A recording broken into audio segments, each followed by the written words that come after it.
Hello everyone and welcome back to a new episode. Today we are going to sail along the beautiful coast of Curacao and we are going to show you the Bluewater Sail Set Up we decided to put on our sailboat in order to safely cross the Atlantic Ocean and now have the perfect sail setup for all conditions that liveaboard like us will face out there. This is me and this is the love of my life and partner in crime. 2 years ago, we traded our stable corporate lives for more adventurous and sustainable lives as digital nomads at sea.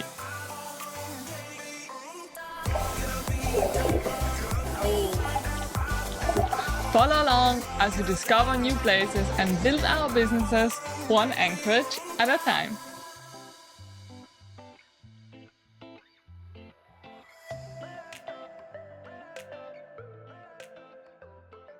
So after sailing for 18 months in the Mediterranean, we got a lot of winds and a lot of experience there, and we decided it was time to head out in the open ocean and to cross the Atlantic. To do so, we had to improve our sail setup immensely. So today, after 7 months in the Atlantic Ocean and the Caribbean Sea, we would like to show you why we chose this setup and why we think we made the right decisions.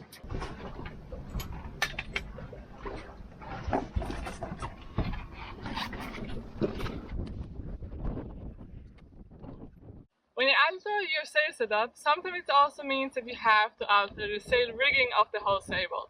And that's what we had to do because we had no second forestay, but we wanted to have a second smaller jib in case for higher winds and in case also if we went into a storm to be able to use a storm sail. A second forestay always means bigger duration for the boat because you have to sometimes re-rig the mast and also take a lot of space away from the deck actually. As we live on the boat, space for us is really important, so we needed a solution that would take the less space possible. And here comes in the idea of Swaggenfurler and Rolly Tasksail, who ideated a second forestay which is actually removable.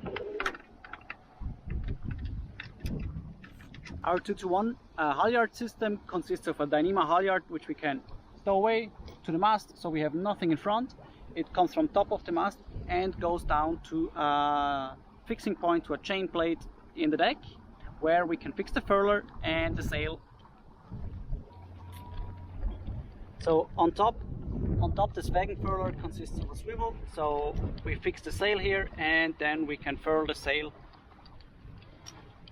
On the bottom we have the removable furler, so we can take it off and we have the whole space for ourselves. And we can install an endless furling line which goes back to the cockpit, so we are safe and sound when we furl in the sail or take it out, and we can do everything from the cockpit.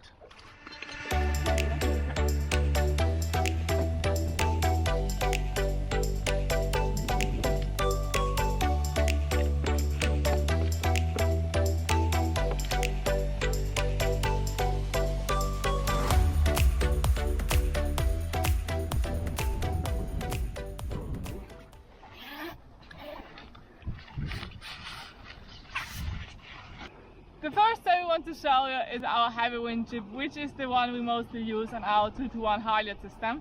The sail itself is pretty strong and it has an anti-torsion rope inside. The anti-torsion rope is actually the part that works as forestay, so we don't need any aluminium forestay to do that. So the anti-torsion rope in combination with the 2-to-1 halyard system allows us to have a flexible and easy to use system.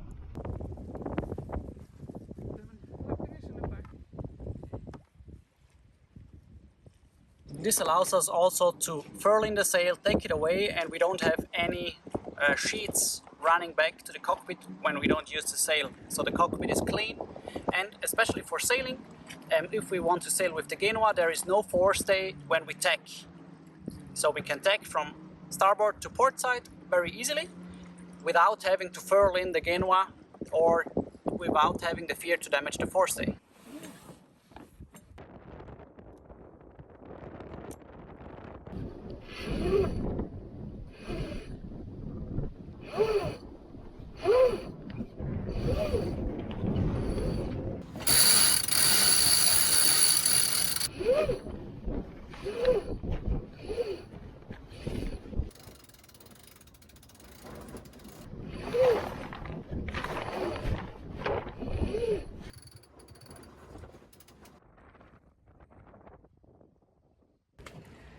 So the heavy wind chip is up, our second forestay is in place, and we are finally ready to go sailing. The wind is definitely here already.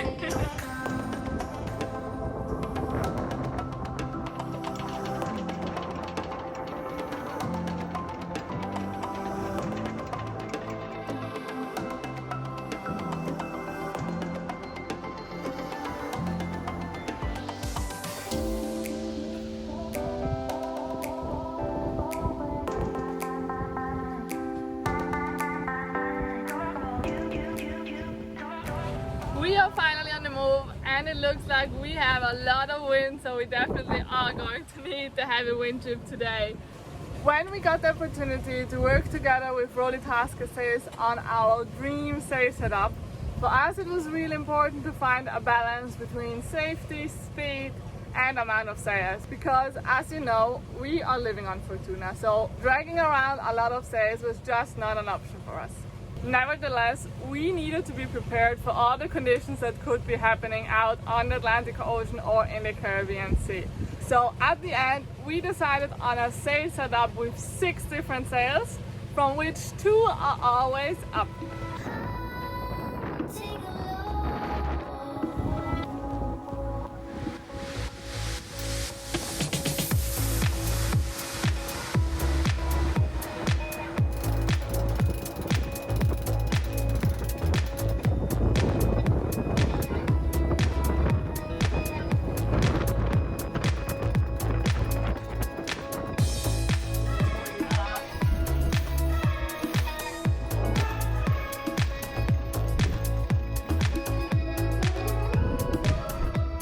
The 2 sails that are always in action are our mainsail and our Genoa. When we bought Fortuna, she still had the original sails, which means they were standard OM sails mainly meant for cruising inshore or in the Mediterranean. But as we now were ready to go offshore, cross the Atlantic Ocean and explore the Caribbean Sea, it was time to get proper cruising Bluewater sails, with a durable cloth and the right enforcement to stay with us for many, many years and for many, many adventures. In war, there's never an option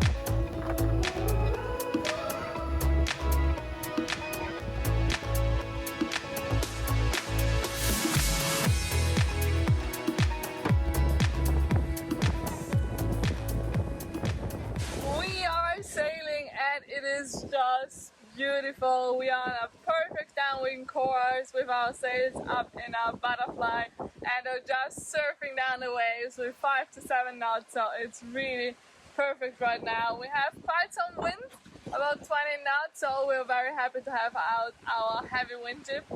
I have to admit that when we got the heavy wind chip, we were not really sure how to use it. We had been sailing with our mainsail and our Genoa for 18 months in the Met, so we were so sure on our 2 sails that we were used to use. But once we started using the heavy wind chip, it's just such an amazing sail. It helps you out when there is not a lot of wind.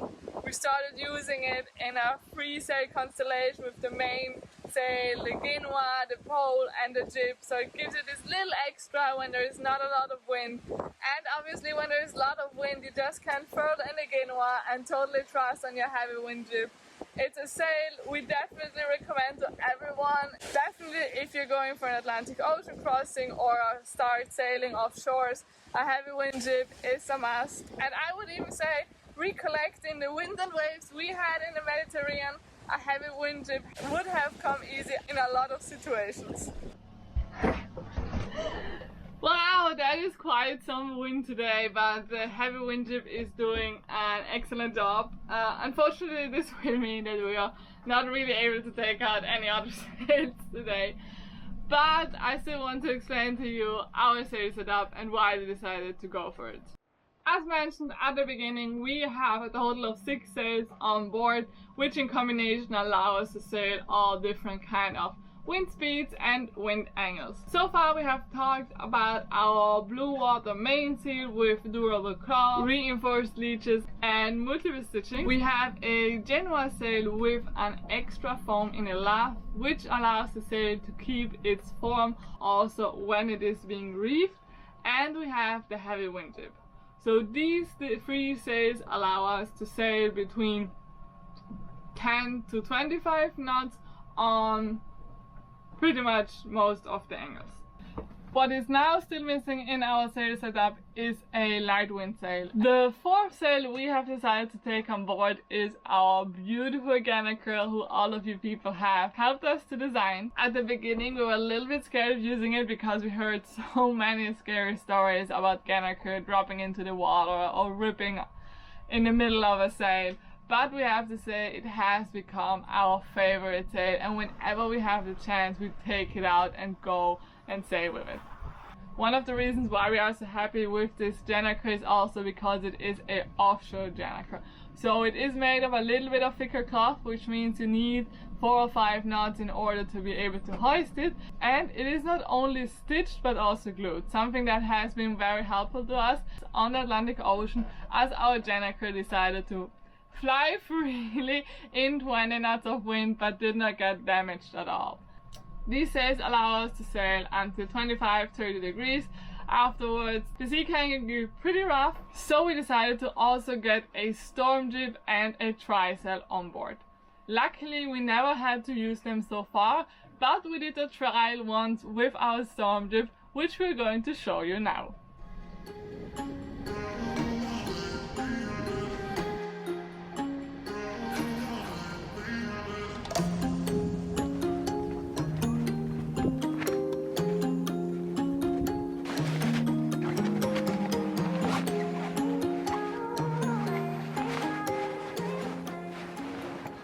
So we got 2 storm sails, one basically for the jib.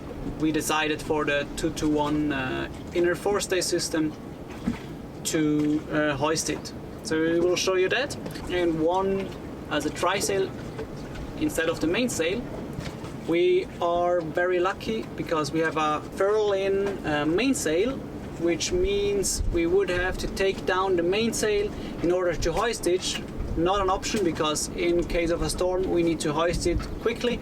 So luckily there is a rail left to the furler where we can put in the trysail and lift it up with the topping lift. So really nice solution. For normal full batten mainsails it should not be an issue because you have already the rail and it's free when you hoist the rail, the trysail. So beside our 2 orange beauties, we had to get 2 blocks for the trysail. It's the same we use for the Gennaker, and a few more sheets for trysail and the storm jib, basically. Oh, and a small soft jacket to fix it. And that's it, really easy setup at the end.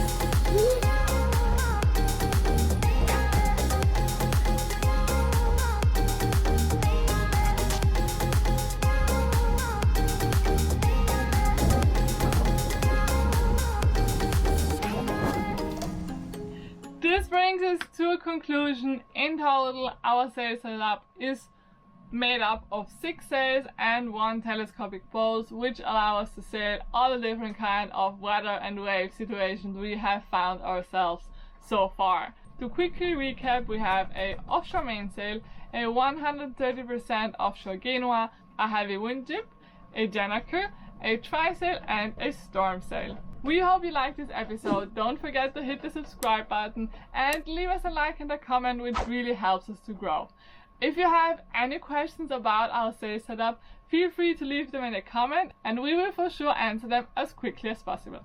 Thanks so much for watching. See you all next week.